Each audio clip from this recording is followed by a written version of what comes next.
Saudara-saudari yang terkasih, selamat malam, berkah dalam, dan bagaimana kabarnya? Sehat? Amin. Padus, Kyonghi, habis imlekan saya dengar. Nah, hari ini pesta Yesus dipersembahkan di Kenisa. 40 hari setelah kelahirannya. Anda mau coba hitung Natal kemarin tanggal 25 sampai hari ini, coba hitung. Pas 40 hari. Bagaimana kita memahami peristiwa Yesus dipersembahkan oleh Maria dan Yusuf ini kepada Tuhan? Dan bagaimana mereka sebagai orang tua begitu sangat heran atas segala sesuatu yang dikatakan oleh Simeon dan kemudian Hana tentang dia yang masih berusia 40 hari itu. Saudara-saudari yang terkasih, apa artinya mempersembahkan Yesus di Kenisa? Anak itu diakui sebagai milik Tuhan sendiri. Dia adalah anugerah Tuhan dan harus dikembalikan kepadanya. Sebagai tanda pengakuan ini, orang tua membawanya, Maria dan Yusuf, ke tempat yang kudus. Pengakuan iman inilah yang dibuat oleh Maria dan Yusuf. Jadi saudara-saudari yang terkasih, rupa-rupanya Maria dan Yusuf mengakui bahwa anak mereka itu adalah milik Tuhan, harus dikembalikan kepadanya untuk dikuduskan. Coba tengok pengalaman iman keluarga kita. Bagaimana para orang tua melihat anak-anak? Apa yang menjadi penglihatan iman orang tua bagi anak-anak? Anda sepakat bahwa orang tua juga mengakui seperti ini? Gimana, Pak Dus? Anak-anak Anda adalah milik Tuhan? Benar? Anda bagaimana? Pengakuan bahwa anak-anak milik Tuhan, bahwa segala sesuatunya itu adalah diperoleh, berasal dari Tuhan. Apa yang harus kita bangkitkan dalam kesadaran iman kita sebagai orang tua? Menurut saya, pesta Yesus dipersembahkan di Kenisa ini harus menyadarkan kita, lebih-lebih para orang tua, akan rahasia kehidupan. Kita tidak dapat menerima kehidupan ini sebagai sesuatu yang pantas kita miliki atau telah menjadi hak milik kita. Repot ini ya. Kerap kali kita ini berusaha mengendalikan hidup kita. Kita lupa bahwa sebenarnya itu adalah anugerah, adalah pemberian. Tidak aneh kalau kemudian ada momen-momen tertentu orang tua itu bisa jadi sangat mengendalikan hidup anak. Apalagi kalau anak sudah mulai menginjak kedewasaan, harus membuat keputusan. Tidak jarang intervensi orang tua tidak memberikan solusi, tapi tambah kompleksitas persoalan yang terjadi. Saudara-saudari yang terkasih, hidup kita adalah suatu anugerah. Hidup kita ini diberikan. Nah, bagaimana Injil menjelaskan itu?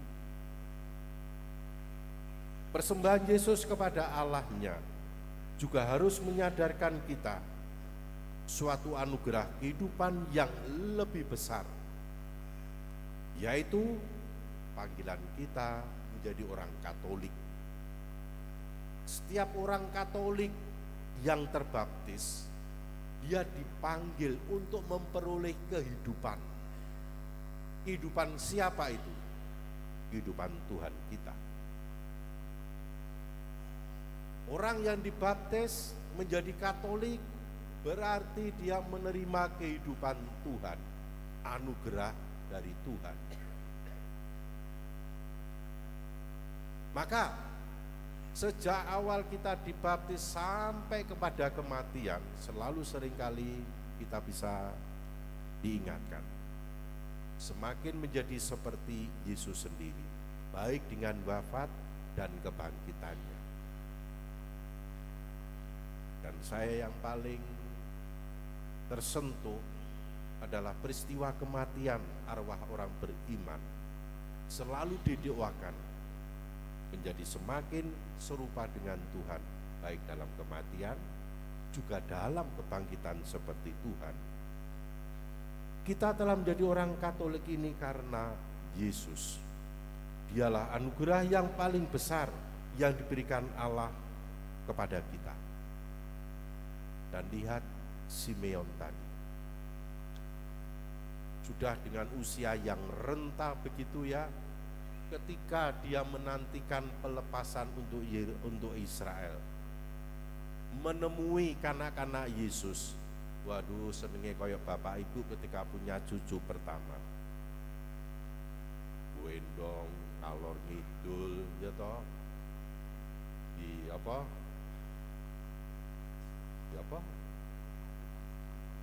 Yes, pokoknya ngono, dikudang, ya, seneng banget.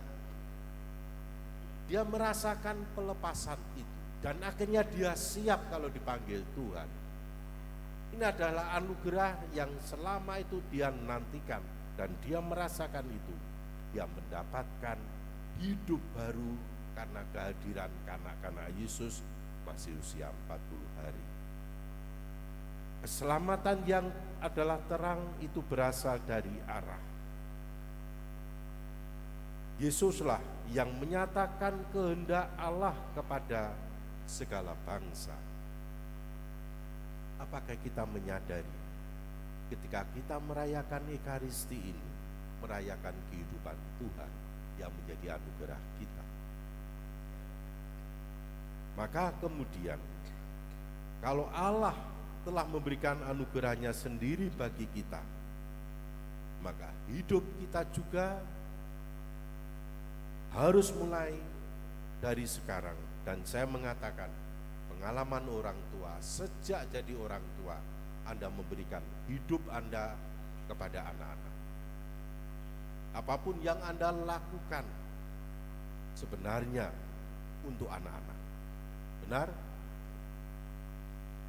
Momen itu yang sangat saya ingat ketika ada pemberkatan putra-putri Anda menjadi suami istri. Orang tua yang mendampingi anak-anak, bagi saya mengungkapkan ini semua. Maka memang benar, ketika kita dengan menghargai kehidupan ini, maka hidup kita menjadi peristiwa seperti hidupnya Tuhan. Walaupun tadi kanak-kanak Yesus dalam tanda kutip diramal bahwa nantinya akan menjadi tanda perbantahan, bahwa nantinya dia akan membangkitkan dan menjatuhkan banyak orang, bahkan nantinya suatu pedang akan menembus jiwamu sendiri pada Maria. Apakah tidak mengingatkan Bapak Ibu sebagai orang tua? Acap kali anak bisa sangat membanggakan orang tua, membuat bisa bersyukur. Tapi di sela-sela itu kadang-kadang bisa menjadi tanda perbantahan. Benar? Ketika anak salah, ketika anak tidak sesuai harapan Anda sebagai orang tua, Anda sulit menerimanya. Apakah itu bukan menjadi tanda seperti Maria, suatu pedang akan menembus jiwamu sendiri?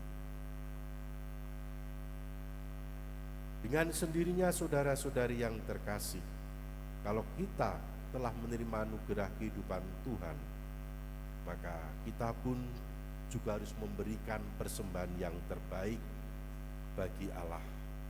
Seperti Anda memberikan persembahan hidup Anda kepada anak-anak. Saudara-saudari, hidup Tuhan yang kita terima hari ini harus menjadi tanda iman bagi kita, bahwa hidup kita juga bisa menjadi peristiwa yang menyelamatkan bagi orang-orang di sekitar kita. Mari kita mengimani anugerah ini, kita bawa dalam hidup keluarga, kita bawa dalam hidup menggereja, bahwa hidup setiap di antara kita juga bisa dikorbankan, menjadi tanda seperti Tuhan dalam Ekaristi. Berkat Tuhan menyertai kita.